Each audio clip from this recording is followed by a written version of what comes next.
Assalamualaikum warahmatullahi wabarakatuh. Perkenalkan, nama saya Medika Arni Saraswati, mahasiswi ITB Ahmad Dahlan. Di sini saya ingin mempresentasikan tentang pernikahan dalam Islam. Baik, kita mulai saja untuk penjelasan materi yang pertama. Di materi yang pertama adalah ada tujuan umum tentang pernikahan.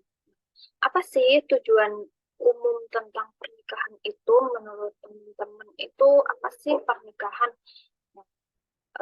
Perkawinan di dalam Islam disebut juga sebagai nikah, di mana berarti terdapat suatu akad atau perjanjian untuk mengikatkan diri antara seorang laki-laki dengan seorang perempuan yang bertujuan untuk menghalalkan hubungan kelamin antara keduanya dengan dasar sukarela dan keridoan kedua belah pihak untuk mewujudkan suatu kebahagiaan hidup berkeluarga yang diliputi rasa kasih sayang dan ketentraman dengan cara-cara yang diridhoi oleh Allah Subhanahu wa Ta'ala. Jadi pada saat prosesi akad itu adalah di mana laki-laki dan perempuan itu saling berjanji untuk hidup dalam suka dan duka, kemudian berjanji untuk menjadi pribadi yang lebih baik lagi keduanya, dan lain-lain.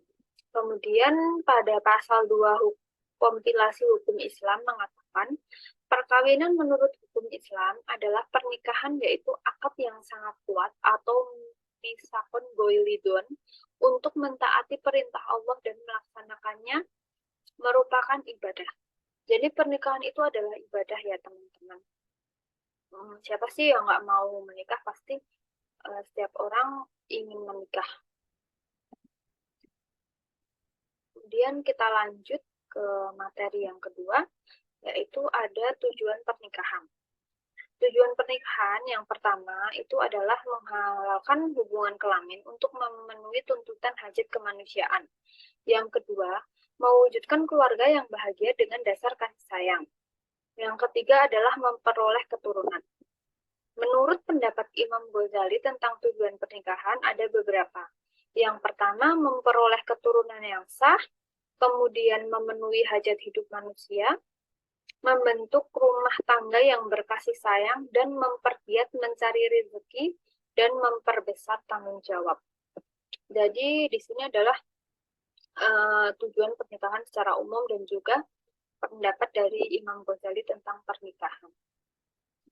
Untuk materi yang ketiga adalah hukum melakukan pernikahan.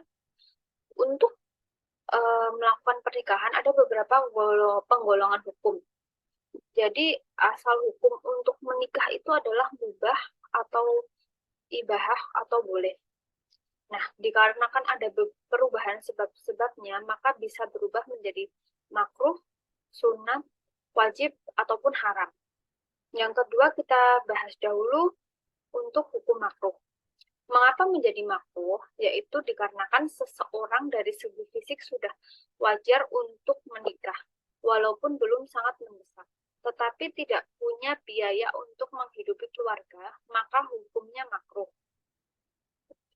Disebabkan apabila menikah dikhawatirkan akan membawa keburukan kepada istri dan juga anak-anaknya.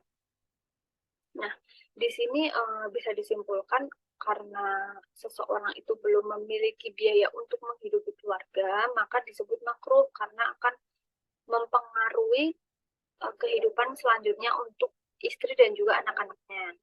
Yang kedua adalah disebut sunnah, dikarenakan dari aspek fisik seorang pria sudah wajar untuk menikah dan dia pun sudah ingin menikah.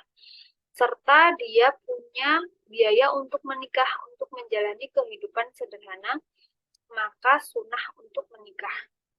Jadi si laki-laki ini sudah ada niat, kemudian secara fisik juga sudah bisa untuk menikah, namun dia baru bisa untuk menjalani hidup secara sederhana, maka disebut juga sunnah. Nah, yang ketiga adalah hukum nikah wajib, yaitu apabila seseorang dipandang dari aspek fisik sudah wajar untuk menikah dan sangat mendesak ingin menikah. Dari sudut biaya juga sudah lebih dari mampu. Artinya laki-laki ini sudah ada biaya untuk kehidupan selanjutnya untuk istri dan juga anak-anaknya. Nah, kemudian seandainya si laki-laki itu tidak menikah, akan terjerumus dalam dosa seksual, maka wajiblah dia menikah. Yang keempat adalah haram. Bisa menjadi haram dikarenakan apabila seorang pria ataupun wanita tidak bermaksud untuk menikah dengan kesungguhan dan hanya ingin berbuat jahat pada pasangannya, maka status perkawinannya haram. Jadi haram ini karena dari awal si laki-laki ataupun si perempuan ini sudah memiliki niat jahat kepada pasangannya, maka hukum menikahnya menjadi haram. Untuk materi selanjutnya adalah dasar-dasar umum pernikahan. Dalam Islam, yang pertama harus ada persetujuan dan kesukarelaan dari para pihak. Tanda adanya persetujuan secara formal adalah melalui proses peminangan. Yang kedua adalah tidak semua wanita dapat dinikahi. Ada ketentuan-ketentuan tentang siapa saja yang boleh dan tidak untuk dinikahi. Yang ketiga, perkawinan harus memenuhi syarat-syarat yang sudah ditentukan. Yang keempat, perkawinan harus ditunjuk untuk membentuk keluarga yang tentram dan bahagia. Kemudian yang terakhir adalah hak dan kewajiban suami adalah seimbang. Pemimpin rumah tangga itu ada di tangan suami ya. Yang kedua, apabila yang pertama tadi adalah dalam Islam, yang kedua adalah dalam undang-undang perkawinan. Yang pertama, tujuan perkawinan adalah untuk menciptakan keluarga yang bahagia dan kekal. Oleh karena itu, suami istri harus saling mendukung. Nah, sebagai pasangan, suami dan istri itu harus saling mendukung untuk hal-hal yang kebaikan. Jadi, tidak boleh terlalu semua dilarang, kecuali itu untuk hal yang keburukan ya. Yang kedua, perkawinan akan sah bila dilakukan menurut hukum masing-masing agamanya. Selain itu, setiap perkawinan harus dicatat secara resmi. Nah, perkawinan itu harus tercatat secara negara maupun dalam Islam. Yang ketiga, pada asasnya perkawinan bersifat monogami. Seandainya memenuhi persyaratan yang telah ditentukan, maka poligami boleh ditentukan. Yang keempat, perkawinan harus dilakukan oleh para pasangan yang telah matang jiwa raganya. Jadi sebelum menikah, kita juga harus menyiapkan mental dan juga fisik agar nantinya tidak terlalu kaget setelah kehidupan berumah tangga. Nah, kemudian yang selanjutnya adalah perceraian dipersukar. Dan yang terakhir, hak dan kewajiban istri seimbang dengan hak dan kewajiban suami. Jadi tidak boleh timbang sebelah ya.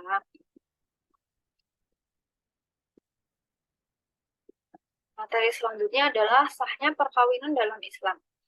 Yang pertama, secara umum harus ada pasangan yang akan menikah, kemudian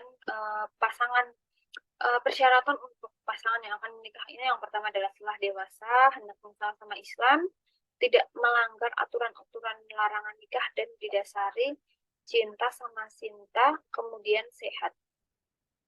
Yang kedua, harus ada wali nikah.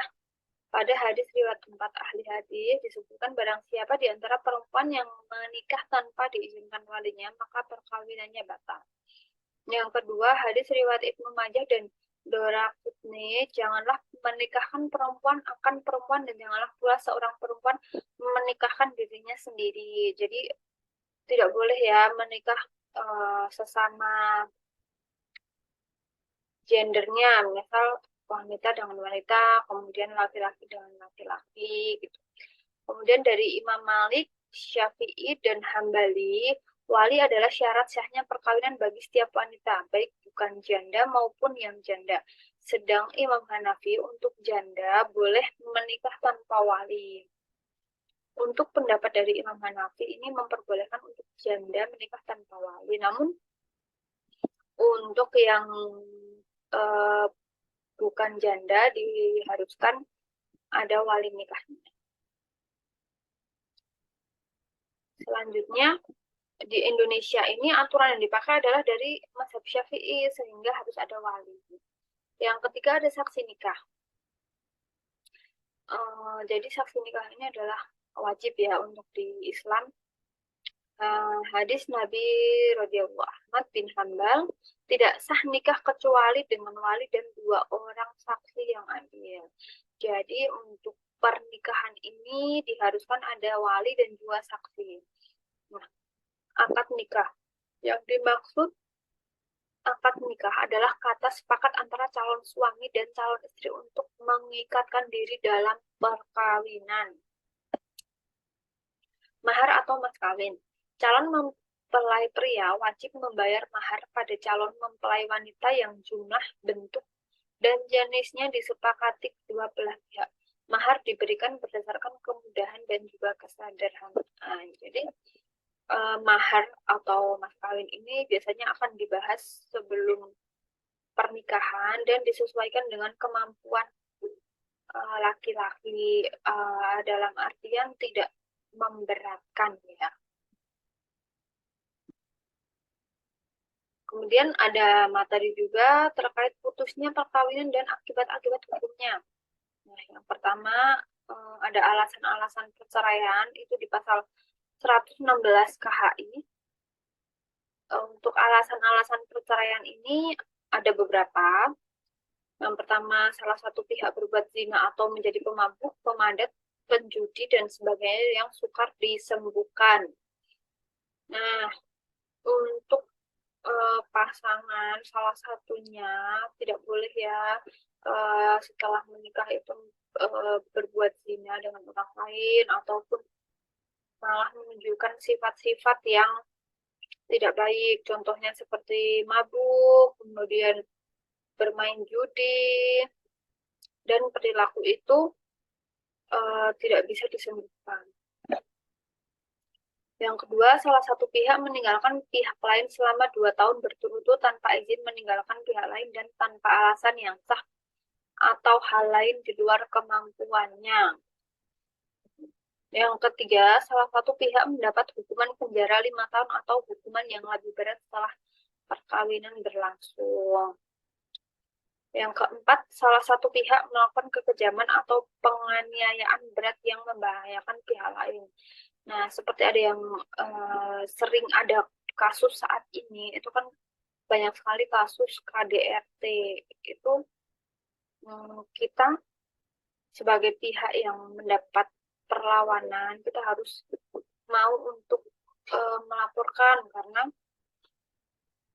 ini akan membahayakan diri kita sendiri. Kemudian yang kelima adalah salah satu pihak mendapat cacat badan atau penyakit dengan akibat tidak dapat menjalankan kewajibannya sebagai suami atau istri. Yang keenam, antara suami istri terus-menerus terjadi perselisihan dan pertengkaran dan tidak ada harapan akan hidup rukun lagi dalam rumah tangga. Kemudian, suami melanggar taklid talak. Yang terakhir ada peralihan agama atau murtad yang menyebabkan terjadinya ketidakrukunan dalam rumah tangga. Nah, biasanya setelah menikah itu akan ada banyak problem. Jadi sebagai pasangan yang sudah berjanji di awal, kita harus bisa menangani problem-problem dalam rumah tangga karena diingat lagi tujuan pernikahannya itu untuk apa, kemudian tujuan-tujuan menikahnya itu mau bagaimana. Jadi tidak boleh dengan mudahnya ingin mengakhiri pernikahan tersebut. Oke, jadi sampai sini saja materi yang bisa saya sampaikan. Semoga materi ini bisa dipelajari, kemudian semoga bisa menjadi suatu ilmu untuk diri kita dan juga untuk orang lain. Terima kasih. Saya tutup untuk presentasinya. Wassalamualaikum warahmatullahi wabarakatuh.